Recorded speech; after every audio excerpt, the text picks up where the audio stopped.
The primary function of a chiller plant is to remove heat from a closed space within a building. In this video, we demonstrate the process through a truck experiment for easy understanding. A chiller plant comprises 5 key components: the chiller, cooling tower, air handling unit, AHU, condenser water pump, and chilled water pump. Chilled water originating from the chiller's evaporator travels through the supply line to the AHU. The AHU then absorbs all the heat present in the room via the return duct.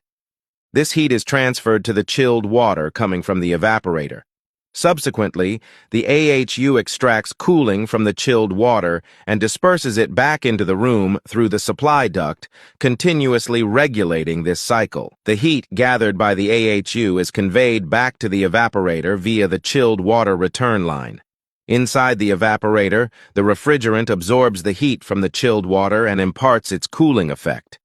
The chilled water, now cold, cycles back to the AHU, perpetuating this process. The refrigerant, laden with heat from the chilled water, moves to the condenser.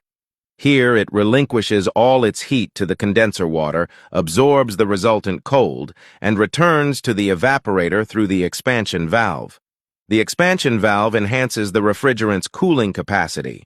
The refrigerant, now cooler, imparts this chill to the chilled water. Meanwhile, the condenser water, having absorbed the heat from the refrigerant, is transported to the cooling tower. The heat is then expelled into the atmosphere via the tower's fan. Subsequently, the condenser water, now cooler from the cooling tower, flows back to the condenser. This cycle is relentless, illustrating how a chiller plant extracts heat from a closed space in a building and discharges it into the environment. We hope this video has been informative and aids in understanding the operational principles of a chiller plant. If you found this video helpful, please like and follow for more educational 3D content.